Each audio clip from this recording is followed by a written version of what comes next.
Friends, subscribe कीजिए guide of math channel को और बेल आइकन को प्रेस कीजिए ताकि आपको लेटेस्ट वीडियो का नोटिफिकेशन मिलता रहे। हेलो फ्रेंड्स, आज की इस वीडियो में हम डिस्कस करेंगे कि टैली के अंदर हम डेप्रिशिएशन से रिलेटेड एंट्रीज कैसे करते हैं। ओके, बट टैली में वर्क करने से पहले आपको पता होना चाहिए कि डेप्रिसिएशन होता क्या है, क्यों हम उसे चार्ज करते हैं। ओके, डेप्रिसिएशन का आपको बेसिक मीनिंग पता होना चाहिए, तो हम उसी से स्टार्ट करेंगे। तो हम देखते हैं सबसे पहले कि व्हाट इज़ डेप्रिसिएशन। डेप्रिसिएशन क्या होता है? जो आपकी फिक्स्ड असेट की वैल्यू में कमी आती है। ओके, उसी को आप डेप्रिसिएशन कहते हैं, जो कि आपका एक नॉन मॉनेटरी एक्सपेंस है जिसमें आपको कुछ भी कैश पेमेंट नहीं करनी होती और जिसे आप अपने P&L के डेबिट साइड में शो करते हैं। ओके, आपकी बहुत सारी फिक्स्ड असेट होती हैं जैसे car, plant and machinery, land and building, सभी पे डेप्रिसिएशन लगता है बट एक्सेप्ट लैंड, क्योंकि लैंड की वैल्यू कभी भी आपकी डेप्रिशिएट नहीं होती है। ओके, तो यहाँ पर हमने एक छोटा सा एग्जाम्पल लिया है। मान लीजिए आपने ये कार परचेज की 2020 में आपने इसे परचेज किया 1 लाख का। ओके, बट आपने इसे कुछ सालों तक यूज़ किया। यूज़ करने के बाद 2 साल बाद इसकी यही सेम वैल्यू तो नहीं रहेगी, इसमें जो है इसकी वैल्यू में कमी आएगी। ओके, अब मान लीजिए जो आपकी फिक्स्ड असेट है उसमें वियर एंड टीयर हो जाता है या किसी भी रीज़न से उसकी वैल्यू में कमी आती है। अब आपने यही फिक्स्ड असेट अगर आप 2 साल बाद इसको बेचते हैं तो ये आपकी 70,000 में बिकेगी। ओके, यहाँ पर हमने एग्जाम्पल लिया है, तो ये जो डिफरेंस है, ये 1 लाख से 70,000 का जो इसमें 30,000 का डिफरेंस आ रहा है, ये आपका डेप्रिसिएशन है। ओके, तो डेप्रिसिएशन के बेनिफिट्स क्या होते हैं, क्यों हम डेप्रिसिएशन चार्ज करते हैं? तो डेप्रिसिएशन से क्या होता है, ये आपका एक एक्सपेंस है। ठीक है, तो इससे जब आप P&L में शो करते हैं तो आपका प्रॉफिट रिड्यूस हो जाता है, और अगर आपका प्रॉफिट रिड्यूस होगा तो आपको टैक्स भी कम पे करना पड़ेगा, है ना। और आपकी जो बैलेंस शीट में असेट की वैल्यू शो करेगी वो ट्रू वैल्यू शो करेगी, जिससे आपकी ट्रू फाइनेंशियल पोजीशन शो होगी।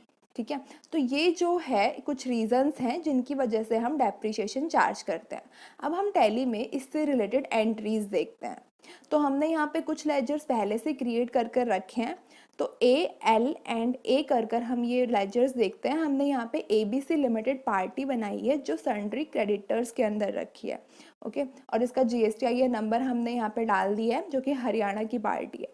ठीक है, तो इस पार्टी के साथ हम हमारी फिक्स्ड असेट परचेज करेंगे, और यहाँ पर हमने हमारी फिक्स्ड असेट बनाई है लैपटॉप। ओके, तो लैपटॉप का लेजर आपको क्रिएट करना है और कुछ इस टाइप से क्रिएट करना है।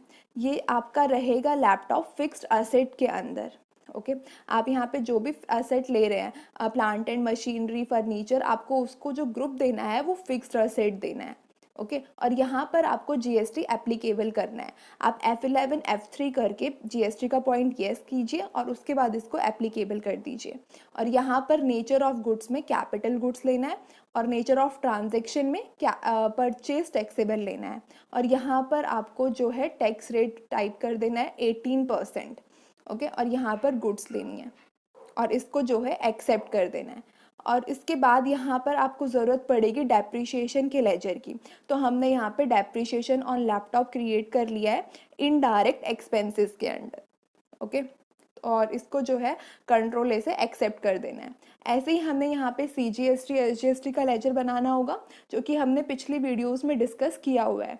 तो यहाँ पर हमारा ये अंडर रहता है ड्यूटीज़ एंड टैक्सेस के, और यहाँ पर हमें इसका टाइप बताना होता है, जो कि CGST में रहता है सेंट्रल और स्टेट में रहता है स्टेट।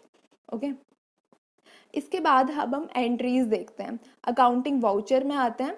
अब आपको जो है, आप डेप्रिशिएशन असेट पे तभी चार्ज करेंगे जब आपने उस असेट को परचेज किया है और आप उसको बिजनेस में कॉन्टिन्यूसली यूज़ कर रहे हैं। ओके, तो हमने यहाँ पे F9 से सबसे पहले परचेज की एंट्री करनी है।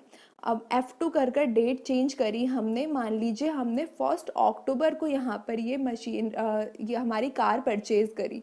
Okay, sorry, laptop. तो यहाँ पर हमने पार्टी ले ली ABC लिमिटेड, और यहाँ पर हमने लेकिन यहाँ पर जो है आपको नेम ऑफ आइटम शो कर रहा है। ओके, तो यहाँ पर आप सिर्फ आइटम ले सकते हैं, लेकिन आपने लैपटॉप का लेजर क्रिएट किया हुआ है।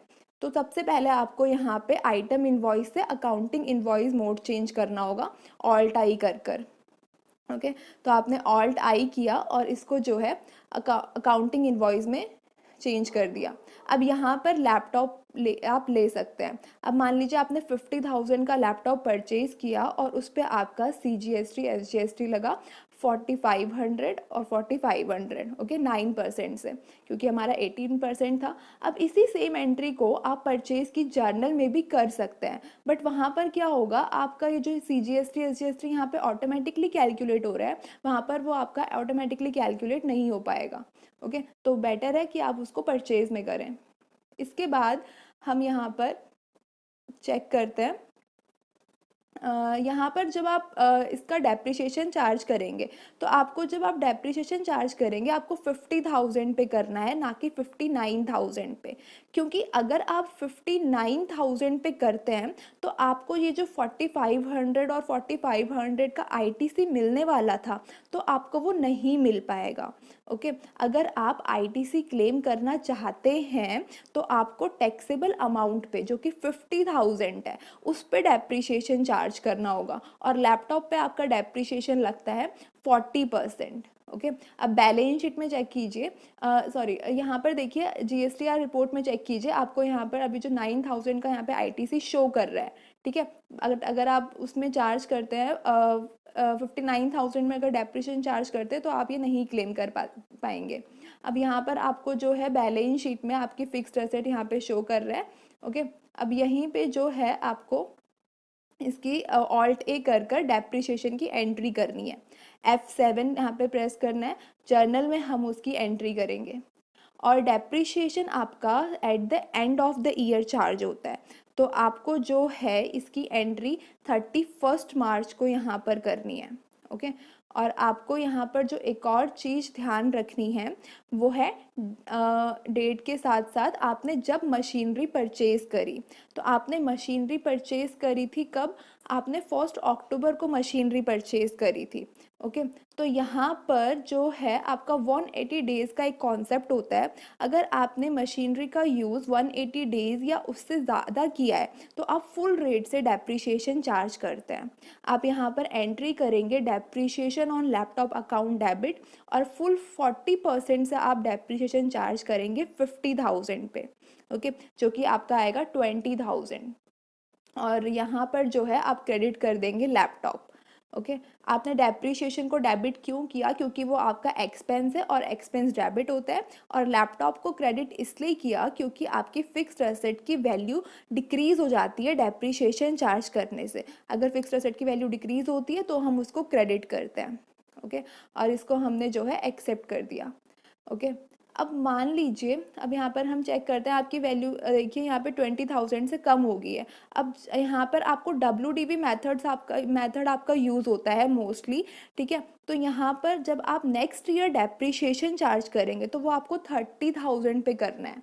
ओके, और P&L में इसका इफेक्ट देखिए, यहाँ पर आपको डेबिट साइड में इनडायरेक्ट एक्सपेंसेस में आपका डेप्रिसिएशन शो कर रहा है, जो आपने 31 मार्च में चार्ज किया है। ओके, अब एक और एग्जाम्पल देखिए। अब मान लीजिए अगर हम यही सेम लैपटॉप अगर हम 1 नवंबर को परचेज़ करते, ओके, अगर हम यही सेम लैपटॉप 1 नवंबर को परचेज़ करते सेम पार्टी से, तब क्या करते आप। ओके, आपने यहाँ पे सेम लैपटॉप लिया 50,000 का, CGST SGST चार्ज कर दिया इस पर 4500, और यहाँ पर आप नरेशन डाल सकते हैं। ओके, बट यहाँ पर जब आप जर्नल में डेप्रिसिएशन चार्ज करेंगे 31 मार्च को, आपको यहाँ पर आपको डेट ध्यान रखनी है। अब यहाँ पर नवंबर से मार्च तक के जो हैं आपके डेज वो 180 पूरे नहीं होते, ठीक है। तो यहाँ पर आपको हाफ रेट से डेप्रिसिएशन चार्ज करना है 20%। ओके, जो कि आपका आएगा 10,000, ठीक है। तो आपको ये चीज़ यहाँ पर ध्यान रखनी है। ओके, यहाँ पर आपको डेट का कॉन्सेप्ट यहाँ पर याद रखना है, और इसको जो है कंट्रोल ए से एक्सेप्ट कर दीजिए। ये आपने डेप्रिसिएशन यहाँ पर इसका चार्ज कर दिया है।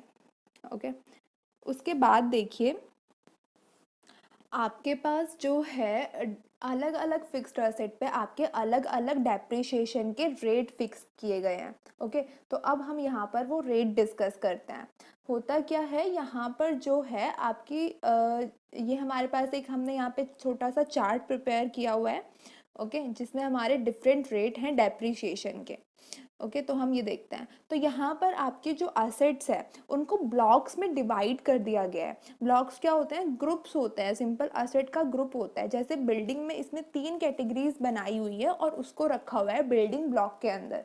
ओके, इसी तरीके से फर्नीचर एंड फिटिंग का ग्रुप बनाया हुआ है और प्लांट एंड मशीनरी का बनाया हुआ है, इंटेंजिबल एसेट्स का बनाया हुआ है।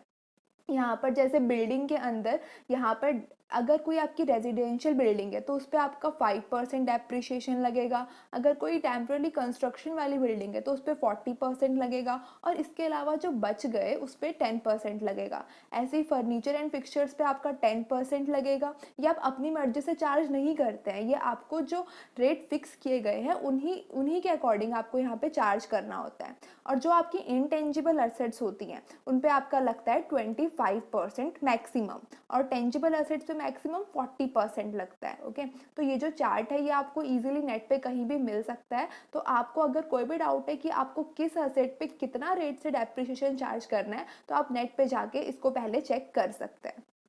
ओके, इसके बाद हम यहाँ पर एक और पॉइंट डिस्कस करेंगे, वो जो कि हमारा रहेगा कंडीशंस। क्या क्या कंडीशंस होती हैं डेप्रिसिएशन चार्ज करने के लिए, तो वो कंडीशंस भी हम देखेंगे, जिसमें सबसे पहली कंडीशन है कि डेप्रिसिएशन आपका ब्लॉक असेट्स में कैलकुलेट किया जाता है। ठीक है, तो यहाँ पर ब्लॉक असेट्स क्या होती है वो हमने देख लिया है, ग्रुप्स होता है। ओके, उसके बाद यहाँ पर जो आपने असेट यूज़ करी है वो आपके बिजनेस पर्पस के लिए होनी चाहिए, ना कि पर्सनल, और आपने उस असेट को प्रीवियस ईयर में यूज़ किया होना चाहिए। ओके, और जो फोर्थ पॉइंट है वो हमने प्रैक्टिकली देख लिया है। अगर आप किसी भी कैपिटल गुड पे आईटीसी क्लेम कर सकते हैं तो आप जो है उस पर डेप्रिसिएशन चार्ज टैक्सेबल अमाउंट पे करेंगे, जीएसटी वाला अमाउंट नहीं लेंगे। अगर आप फुल अमाउंट पे करते हैं तो आप आईटीसी क्लेम नहीं कर पाएंगे। तो ये आपके ऊपर डिपेंड करता है, आप वो मेथड चूज कीजिए जिसमें आपका बेनिफिट है। ओके, उसके बाद जो डेप्रिसिएशन क्लेम कर रहा है वो असेट का ऑनर या फिर को ऑनर होना चाहिए, तभी वो डेप्रिसिएशन क्लेम कर पाएगा। ओके, तो ये था हमारा डेप्रिसिएशन से रिलेटेड, टैली में हम कैसे अकाउंटिंग करते हैं और इसकी कुछ बेसिक नॉलेज। ओके, अगर आपको इससे रिलेटेड कोई भी डाउट है तो आप कमेंट बॉक्स में क्वेश्चन कर कर पूछ सकते हैं और सजेस्ट कर सकते हैं कि आपको नेक्स्ट वीडियो किस टॉपिक पे चाहिए। Okay friends, thank you.